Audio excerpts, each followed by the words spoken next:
नमस्कार साथियों, मैं रामकृष्ण मौर्य। आप देख रहे हैं अखबार भारत। आज दिल्ली के तालकटोरा स्टेडियम में राष्ट्रीय शोषित समाज पार्टी ने पूर्व कैबिनेट मंत्री रहे स्वामी प्रसाद मौर्य जी को राष्ट्रीय अध्यक्ष घोषित किया। माननीय स्वामी प्रसाद मौर्य जी को राष्ट्रीय अध्यक्ष घोषित करते ही राष्ट्रीय शोषित समाज पार्टी के साथ लगभग 40 राजनीतिक पार्टियों ने अपना समर्थन दे दिया। वहीं पर सर्वलोकहित समाज पार्टी ने भी स्वामी प्रसाद मौर्य राष्ट्रीय अध्यक्ष राष्ट्रीय शोषित समाज पार्टी को अपना समर्थन दिया। इसी के साथ स्वामी प्रसाद मौर्य जी ने तमाम लोगों के बीच में स्पष्ट कर दिया कि जिस तरह से जनता ने उनका समर्थन दिया है और वो जनता का समर्थन बनाए रखेंगे और उनके हक और हुकूम की लड़ाई लड़ते रहेंगे। वहां पर कई हजार लोग, कई हजार समर्थक वहां पर मौजूद रहे।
आज यह शुभ दिन के अवसर पर मैं पुनः आप लोगों की तरफ से अपनी तरफ से माननीय मौर्य जी को बधाई देता हूँ, शुभकामना देता हूँ। धनखड़ जी को बधाई देता हूँ, शुभकामना देता हूँ।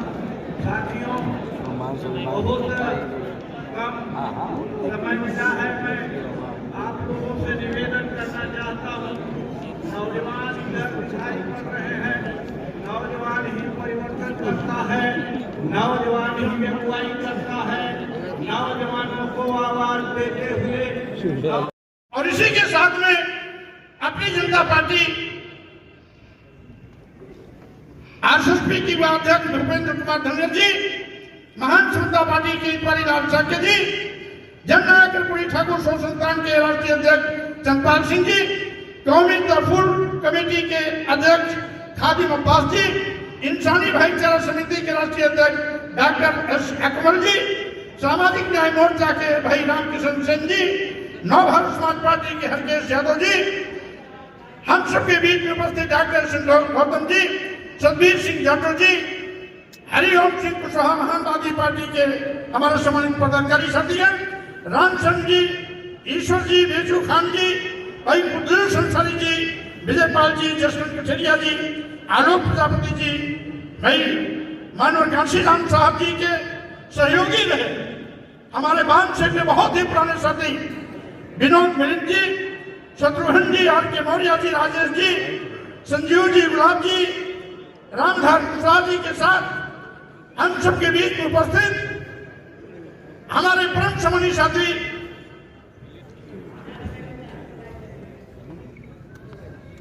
भाई आशीष जी, ब्रजेंद्र यादव ललई जी, प्रेम सिंह चाक जी, राजेंद्र जी, राहुल कुमार जी, अनिल जी, अजय जी, आशीष मौर्य जी, रईस अंसारी जी, कौमी एकता के राष्ट्रीय अध्यक्ष रईस अंसारी जी, दिनेश चौधरी जी, दीपक कुशवाहा जी, महकार सैनी जी, शत्रुघ्न जी, रजनीश जी, दामोदर जी, नंदवंशी जी।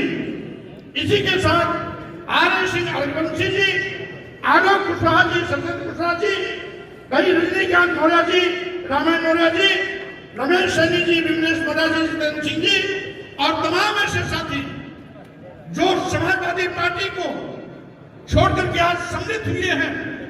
जैसा कि प्रदेश के सचिव थे हमारे पूर्व मंत्री श्री के गौतम जी, उन्होंने इस्तीफा तो पहले सौंप दिया था। आज समाजवादी पार्टी की संस्था से भी, संस्था से भी उन्होंने इस्तीफा दिया है। मैं उनका बहुत बहुत स्वागत करता हूं। भाई रजनीश मौर्य जी समाजवादी पार्टी का मोर्चा के राष्ट्रीय अध्यक्ष थे, राष्ट्रीय महासचिव थे, उन्होंने अपने पद से इस्तीफा दिया, उनका मैं स्वागत करता हूं। अम्बेडकर नगर के भाई रजनीश जी उत्तर प्रदेश समाजवादी पार्टी के प्रदेश सचिव थे, उन्होंने अपने पद से इस्तीफा दिया, उनका भी मैं स्वागत करता हूं। श्री दामोदर मौर्य जी ये मिर्जापुर में समाजवादी पार्टी के प्रदेश सचिव के रूप में पदाधिकारी बनाए गए थे, उन्होंने अपनी आज प्राथमिक सूत्र से इस्तीफा दे करके के लिए इन लोगों ने जो साथ दिया है उन सबका मैं स्वागत करता हूं, हार्दिक अभिनंदन करता हूं। देश का पीएम कैसा है? मोदी कैसा है? देश का पीएम कैसा है? मोदी कैसा है? देश का पीएम कैसा है? मोदी कैसा है? साथियों, मोदी कैसा है? इस देश का पीएम कैसा है? मोदी साथियों, आज देश संकट की दौर से गुजर रहा है। भारतीय संविधान खतरे में है। लोकतंत्र की हत्या की जा रही है।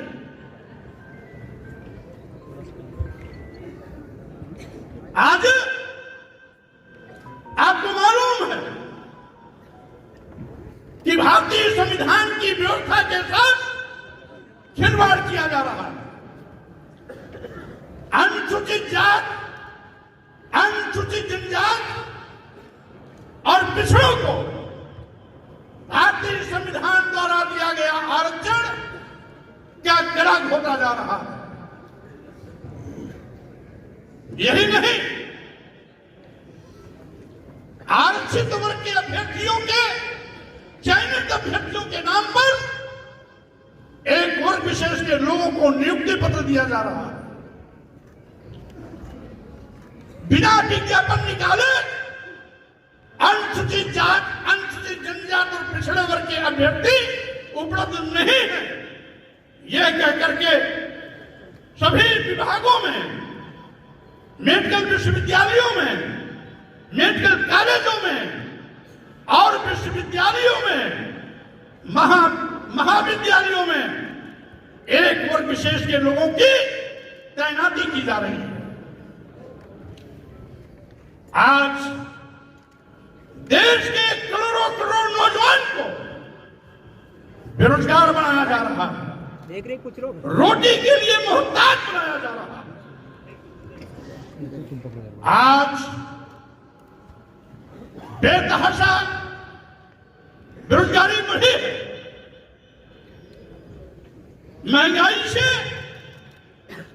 आम लोगों की कमर टूट गई है। किसानों को दुगना लाभ दिलाने का वादा करने वाली भाजपा की सरकार दुगना लाभ तो आज तक नहीं दिला पाई।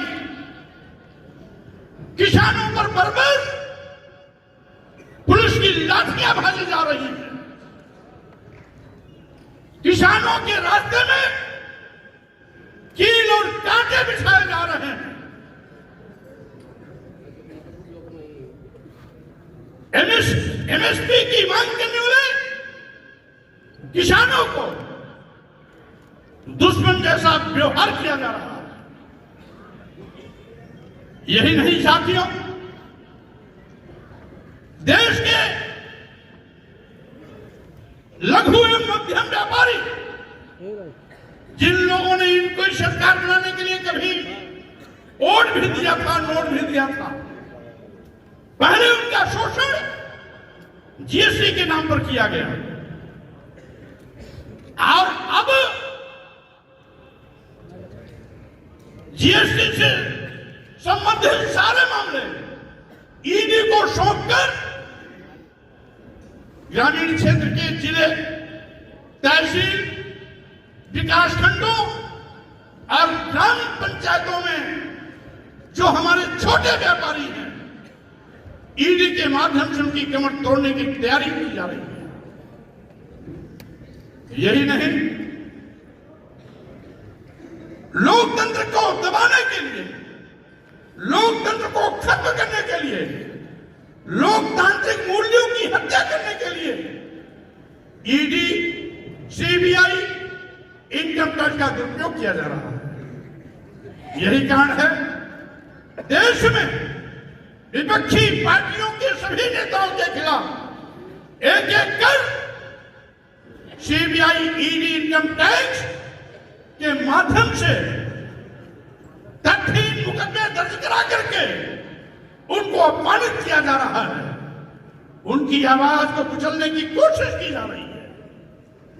चाहे दिल्ली के केजरीवाल जी हो,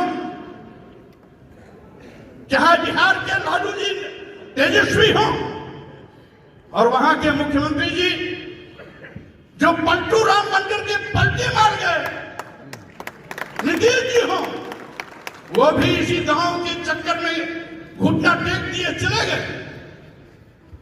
और चाहे हमारे झारखंड के मुख्यमंत्री हेमंत सोरेन रहे हो,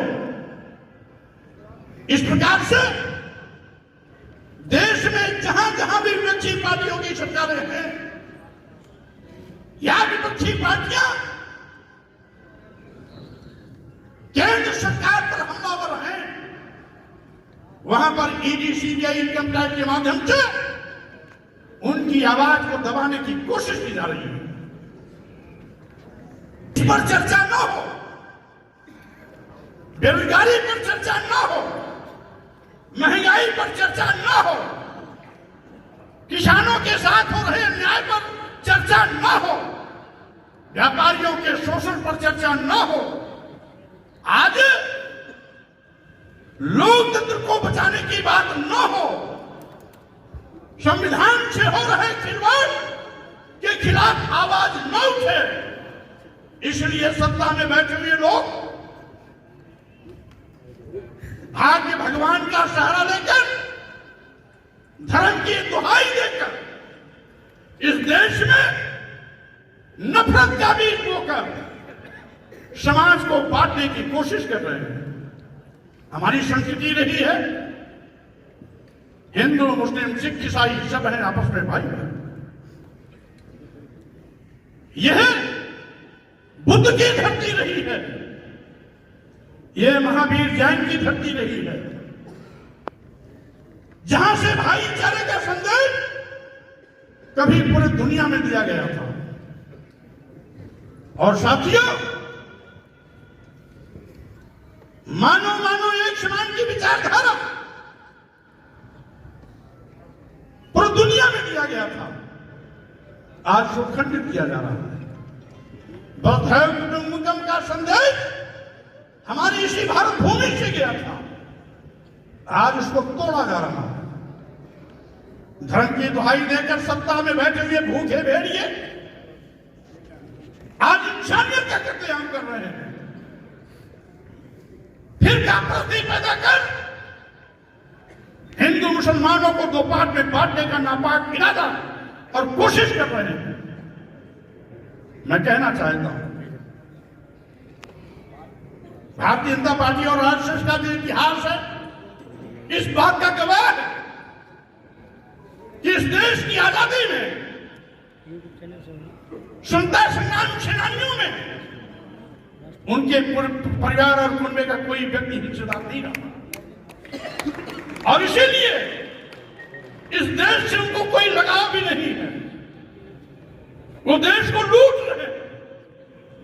ये पहली सरकार है केंद्र में बैठी हुई जो देश की राष्ट्रीय संपत्तियों को, राष्ट्रीय संपदा को बेचने का पाप कर रही है। आपने देखा होगा देश के सभी बंदरगाह बेच दिए गए,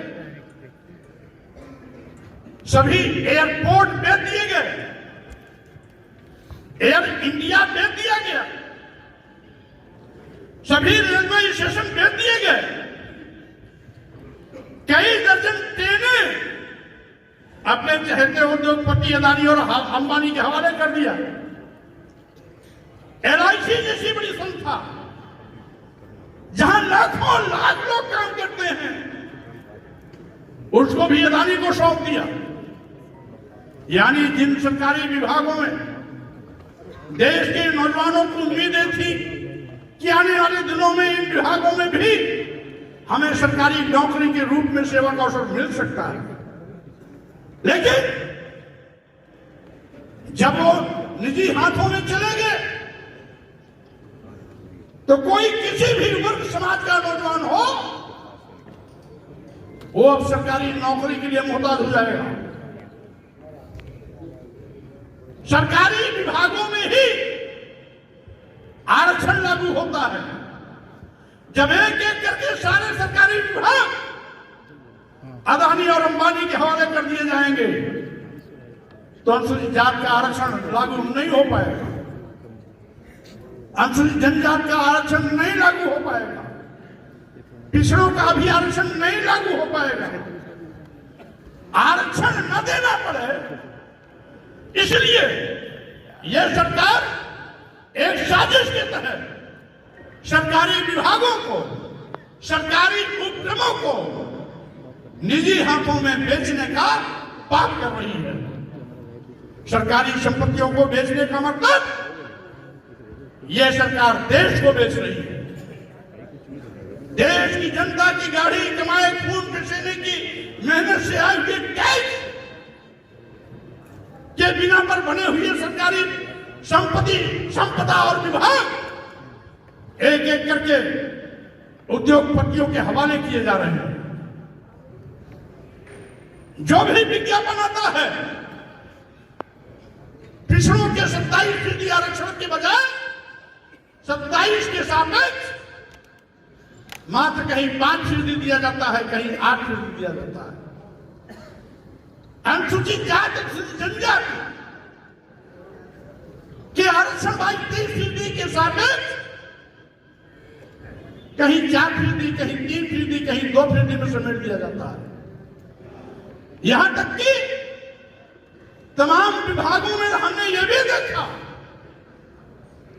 कि विज्ञापन में ही कहीं कहीं पिछड़ों के आरक्षण को 0 कर दिया जाता है, तो किसी विज्ञापन में अनुसूचित जाति के आरक्षण को 0 कर दिया जाता है, तो कहीं पर अनुसूचित जनजाति के आरक्षण को 0 कर दिया जाता है। साथियों, आज सरकार देश के लोगों की आंख में धूल झोंक रही है। एक कहावत है, गांव में लोग कहते थे, राम नाम जपना पराया माल अपना। ये भारतीय जनता पार्टी के लोग राम राम जप करके पूरे देश का माल हड़पने की कोशिश कर रहे हैं। सावधान हो जाना।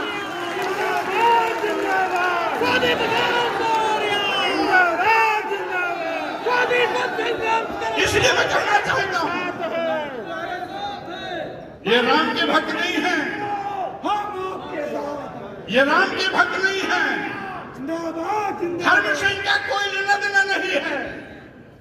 धर्म के नाम पर देश की जनता की आंख में धूल झोंकने की इनकी नापाक कोशिश है। ये धर्म के नाम पर आपको मुद्दे से भटकाना चाहते हैं। आज रोजगार नौजवानों के अंदर जो गुस्सा है, वो गुस्सा सड़क पर ना है। इसलिए धर्म और राम की दुहाई देकर उन नौजवानों को गुमराह करना चाहते हैं। दूनी लाभकारी मूल्य दिलाने का वादा करने वाली सरकार आज एमएसपी की मांग पर लाठियां बरसा रही है। किसान आंदोलन न करे, इसलिए धर्म के नाम पर धर्म की घुट्टी पिलाकर उसको चुप करना चाहते हैं। इनका धर्म आस्था से नहीं जुड़ा, इनका धर्म बेरोजगार नौजवान आवाज न उठाए, किसान आवाज न उठाए, व्यापारी धनाशोषण के विरोध आवाज न उठाए, देश बेचने के खिलाफ कोई आवाज न उठाए, लोकतंत्र को खत्म करने के विरोध में कोई आवाज न उठाए, संविधान को खत्म करने के खिलाफ कोई आवाज न उठाए। इसलिए भारतीय जनता पार्टी धर्म की दुहाई देकर, राम का नाम लेकर पूरे देश को ठगने की कोशिश कर रही है। मैं कहना चाहता हूं, राम लला मंदिर अयोध्या में बन रहा है तो ये से माननीय सर्वोच्च न्यायालय को जाता है। माननीय सर्वोच्च न्यायालय के निर्णय का हम सभी लोगों ने स्वागत किया था, क्योंकि हम सबकी आस्था न्यायपालिका में। आप बात ये ले रहे हैं कि हमने बनवाया, प्राण प्रतिष्ठा कर ये साबित करना चाहते हैं राम को हमने पैदा किया, राम को हमने जीवन दान दिया। अरे माननीय मोदी जी, अयोध्या में जिस राम की हजारों साल से पूजा हो रही है, जिसे लोग भगवान मान करके मानते हैं कि ईश्वर सर्वत्र विद्यमान है, सर्वशक्तिमान है, सबको जीवन देता है, तो जो सबको जीवन देता है उसको प्राण प्रतिष्ठा करके आप क्या साबित करना चाहते हो? आप भगवान राम को जीवन दे रहे हो। ये धोखा नहीं तो क्या है? ये पाखंड, आडंबर, दिखावा, छलावा है। और साथियों, राम का अपमान भी, राम को मानने वाले लोगों के लिए मैं कहना चाहता हूं, ये राम का अपमान भी है। भगवान को, भगवान की प्राण प्रतिष्ठा करने की क्या आवश्यकता है? जो सबको जीवन देता है उसको जीवन देने वाले मोदी जी कैसे? इसका मतलब साबित करना चाहते हैं ये भगवान राम निष्प्राण थे, इनके अंदर जीव नहीं था, जीवन नहीं था, मृतप्राय हो चुके थे। हमने प्राण प्रतिष्ठा करके इनको जीवन दिया। इंसान हो,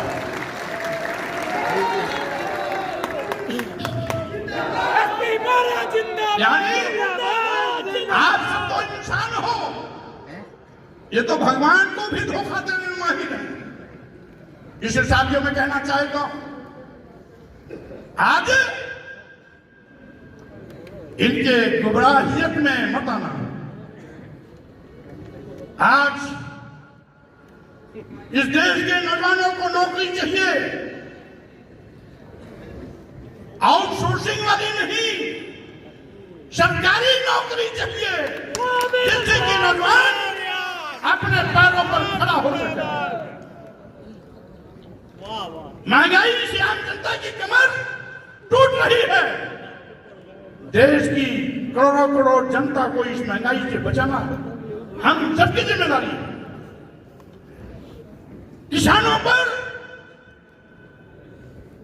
ड्रोन के माध्यम से आंसू गैस छोड़े जा रहे हैं, रबर के बुलेट से फायरिंग की जा रही है, रास्ते में कील कांटे बिछाए जा रहे हैं।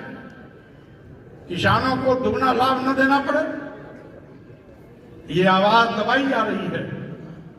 हम किसानों के ऊपर हो रहे हैं इस अन्याय के खिलाफ लड़ाई लड़ने के लिए सड़क पर आएंगे। इसी के साथ ही साथ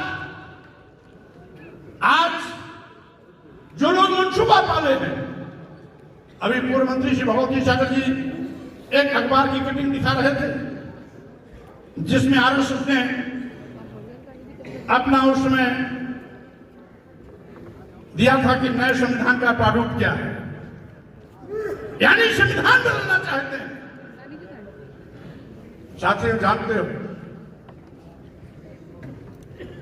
इस शोषण लाने के लिए हमारे देश के तमाम सामाजिक परिवर्तन के महापुरुषों ने एक लंबी लड़ाई लड़ी। कभी संतों गुरुओं ने लड़ी, संत रविदास जी ने लड़ी, संत कबीर जी ने लड़ी, गुरु नानक जी ने लड़ी, तो कभी हमारे सामाजिक क्रांति के अन्य महापुरुषों ने, सामाजिक क्रांति के अग्रदूत ज्योतिबा फुले ने लड़ी। इस देश की प्रथम महिला शिक्षिका सावित्रीबाई फुले जी और आद्या शेख जी ने लड़ी, तो फातिमा शेख जी ने लड़ी, तो कभी आरक्षण के जनक छत्रपति शाहू जी महाराज लड़ाई लड़ रहे। अवसर मिला तो बाबा साहब डॉक्टर अम्बेडकर ने इन सभी महापुरुषों की उस दर्पण को, उस विचार को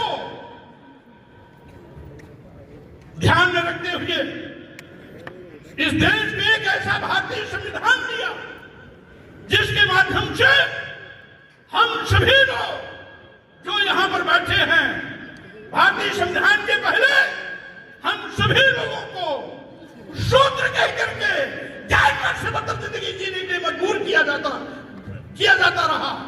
हमें भारतीय संविधान बनने के पहले हमें पढ़ने लिखने का अधिकार नहीं था।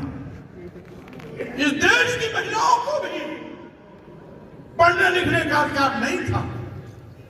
आज हमारी बहनें और बेटियां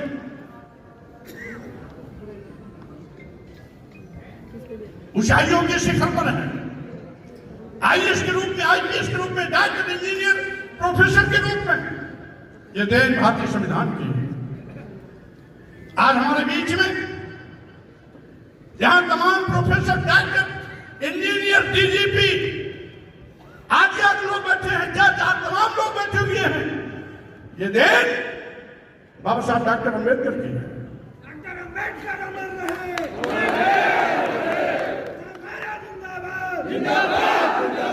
क्योंकि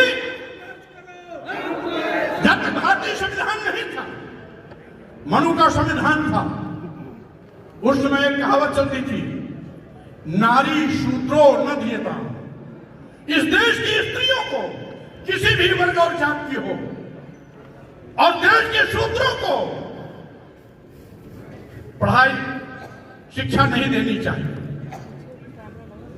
और इसीलिए इनकी व्यवस्थाकारों ने लिखा अपने धर्मग्रंथों में, यहां तक कि शूद्रों के लिए लिखा गया मनुस्मृति में, शूद्रम तु कार्यं दास्यम कृतम अकृतम वा दास्यैव तो जन्मना ब्राह्मणं तु स्वयं हुआ। यानी शूद्र को गुलामी करनी है। ब्राह्मण तो स्वयंभू भगवान का अवतार है, उसको कुछ नहीं करना। यद्यपि ब्राह्मण समाज में भी तमाम ऐसे विद्वान पैदा हुए जो इस सड़ी गली व्यवस्था के खिलाफ आवाज बुलंद किया। पंडित राहुल संचेत्य, जिसका नाम था केदारनाथ पांडे, उन्होंने इस व्यवस्था को खुल करके विरोध किया। और साथियों,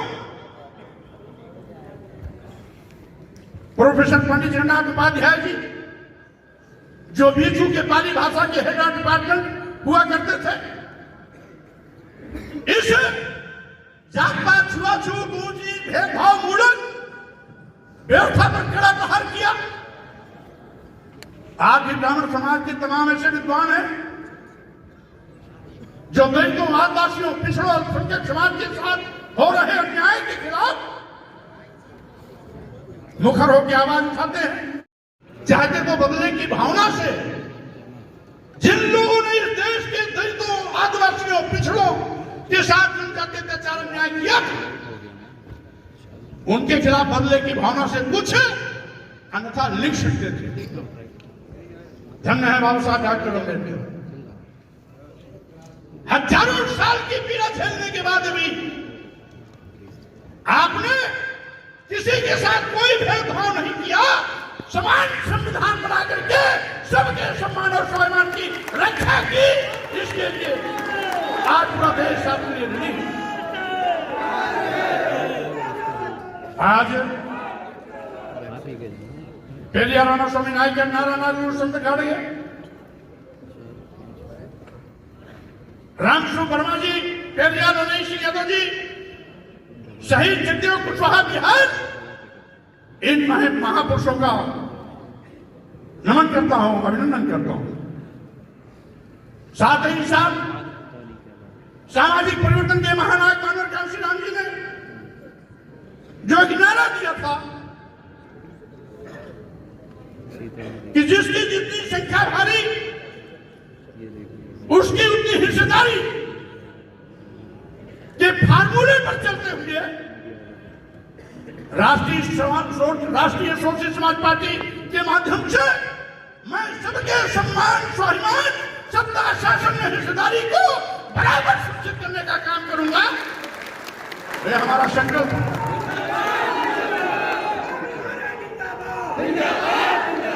देश का पीएम कैसा है? मोदी प्रधान कैसा है? देश का पीएम कैसा है? मोदी प्रधान कैसा है? देश का पीएम कैसा है? मोदी प्रधान कैसा है? साथियों, हमने छत्रपति साहू जी महाराज, ज्योतिबा फुले जी, बाबा साहब डॉक्टर अम्बेडकर, पेरियार रामास्वामी नायकर नारायण संत गाड़ियों को नहीं देखा, लेकिन इनके विचारों के कारवा के संवाहक मानवर कांशीराम जी के साथ लंबे अरसे तक काम करने का अवसर जरूर मिला है। आज मैं मानवर कांशीराम जी के सामाजिक परिवर्तन रूपी स्कूल का पढ़ा लिखा छात्र रहा हूं, और इसलिए मेरी लिए कोशिश होगी कि जो मानवर कांशीराम जी का सपना था, मानवर कांशीराम जी का सपना था, अपने भाषणों में शुरुआती दौर में कहते थे, कैडर कैंपों में कहते थे, और एक बार मीडिया के लोगों ने इलाहाबाद प्रयागराज जिसका नाम हो गया, एल्टिको होटल में बामसेट के राष्ट्रीय अध्यक्ष के बाद जब DS4 बनाया, DS4 के बाद जब उन्होंने BSP बनाया, तो प्रेस कॉन्फ्रेंस में पत्रकारों ने पूछा, उन्होंने कहा मैं अपने महापुरुषों के सपनों का भारत बनाना चाहता हूं। तो पत्रकारों ने पूछा कि कांशीराम साहब, आपके महापुरुषों का सपना क्या था? तो मानवर कांशीराम जी ने कहा था, मैं सम्राट अशोक के सपनों का भारत बनाना चाहता हूं।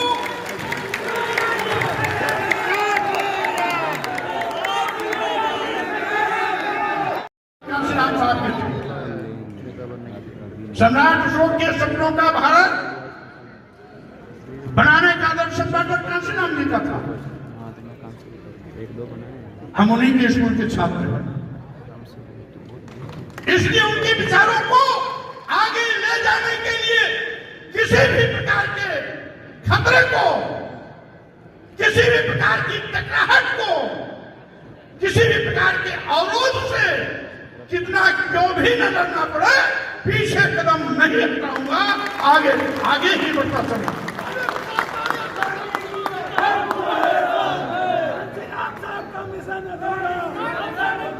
इस साथियों, हम जानते हैं आपको यहां आना पड़ा, हम ये भी जानते हैं कि रास्ते में गाजियाबाद नोएडा सीमा पर आपको बड़ी दिक्कतें भी झेलनी पड़ी। बहुत से साथियों को बसें वहां पर रोक ली गई, आने भी नहीं दिया गया। उसके बावजूद इतने कम समय में आपने जो इस प्रतिनिधि सम्मेलन में बड़ी ऊंची दर्ज करा करके मेरा हौसला अफजाई किया है, इसके लिए आप सबका अभिनंदन करता हूं, सबका स्वागत करता हूं। जिंदाबाद जिंदाबाद।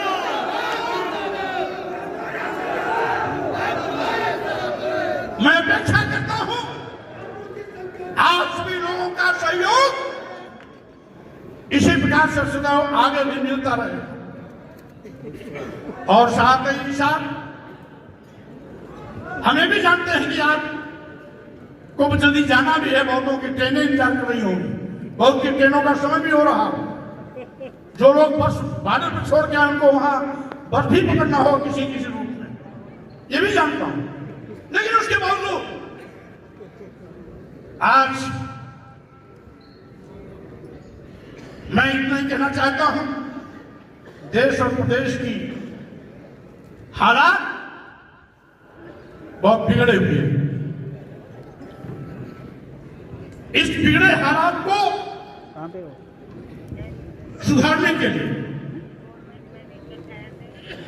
हम सबको मिलकर के मजबूत लड़ाई लड़नी होगी। मैं अपेक्षा करता हूं कि आपने जो मुझसे उम्मीदें रखी है,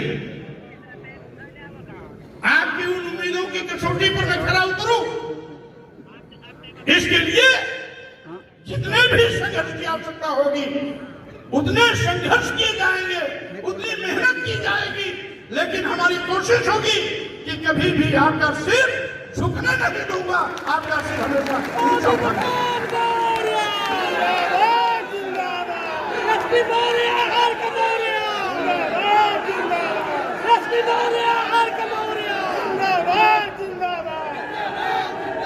आज अभी हाल में ही लोकसभा चुनाव आसन्न है।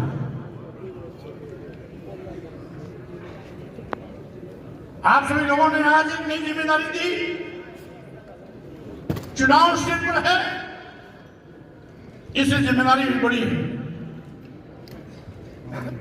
साथियों, हमारी कोशिश होगी इस देश को लुटेरों से बचाया जाए।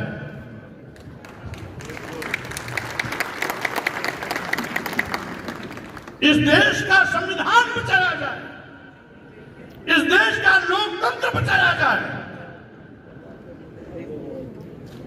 और साथ ही साथ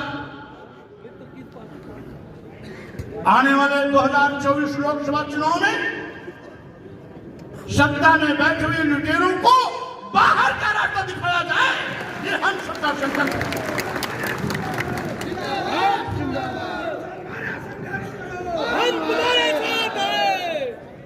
विपक्षी पार्टियों का गठबंधन लगभग बन चुका है। वो गठबंधन इंडिया अलायंस जिसको हम सब ताकत दे करके और भी सशक्त बनाएंगे। आज हमें खुशी है, लगभग 40 पार्टियों ने, 40 पार्टियों के राष्ट्रीय अध्यक्ष और राष्ट्रीय अध्यक्ष अथवा उसके प्रमुख महासचिव यहां पर उपस्थित होकर अपना सहयोग दिए हैं, हमारा हौसला अफजाई किए हैं। उन सबको भी बहुत बधाई, शुभकामनाएं।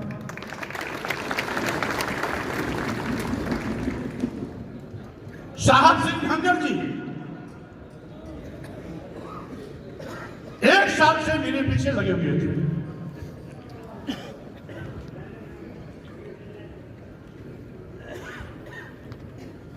और साथियों,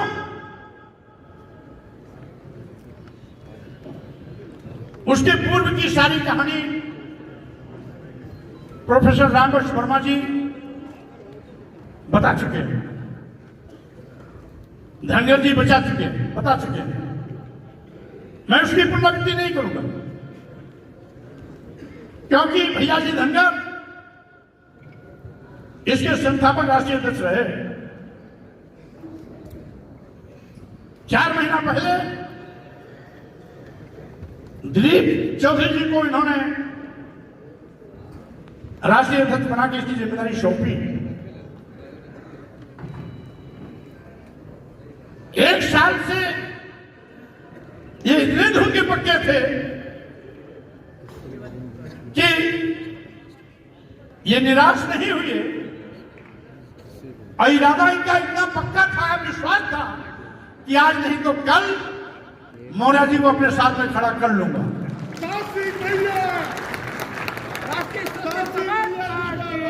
इसलिए भाई साहब सिंह धनगर जी, निवर्तमान अध्यक्ष दिलीप चौधरी जी, प्रोफेसर रामबक्स वर्मा जी अपनी पूरी टीम के साथ जो मुझ पर विश्वास जताया है, इसके लिए मैं इनको बहुत बहुत धन्यवाद, बधाई, शुभकामना देता हूं। आपने बहुजन समाज के साथियों से बात की, अपील करता हूं कि साथियों, बाबा साहब का मिशन, मानव कांसी राम का मिशन, लोग कितना भी रोकना चाहें, लेकिन हम सब मिलकर के अपने महापुरुषों की विचारधारा जो हमारी छाती है, जिसे हम मिशन कहते हैं, उस मिशन को रुकने नहीं देंगे, आगे लेके चलते रहेंगे, आगे लेके चलते रहेंगे। इन्हीं शब्दों के साथ में, इन्हीं शब्दों के साथ में सामूहिक रूप से इसमें अनेकों प्रदेश के लोग आए हैं, महाराष्ट्र के भी हैं, गुजरात के भी हैं, पंजाब के भी हैं, हरियाणा के भी हैं, दिल्ली के भी हैं, उत्तराखंड के भी हैं, बिहार और झारखंड के भी हैं। इन सभी साथियों को भी मैं बहुत बहुत धन्यवाद देना चाहता हूं। हमारी आपकी कोई आमने सामने वार्ता नहीं हुई, केवल मीडिया के माध्यम से आपको सूचना मिलती रही और आप डेली फोन करके हमारी टीम को बताते रहे कि मौर्य जी के इस साहसिक कदम के साथ हम भी आज यहां तमाम प्रदेशों के लोग आए, तमाम पार्टियों के राष्ट्रीय अध्यक्ष हैं, तमाम पार्टियों के प्रमुख हैं। शुभकामना के साथ मैं आप सबको साक्षी मान करके अपनी नई पारी की शुरुआत करने चल रहा हूं। हमें पूरा भरोसा है कि आपका सहयोग, आपका सानिध्य, आपकी ताकत सदैव मुझे शक्ति प्रदान करती रहेगी। इन शब्दों के साथ आप सभी को बहुत बहुत धन्यवाद देते हुए अपनी बात पर विराम देता हूं, विदा देता हूं। जय भीम, जय भारत, जय शिवराज, नमो बुद्धाय।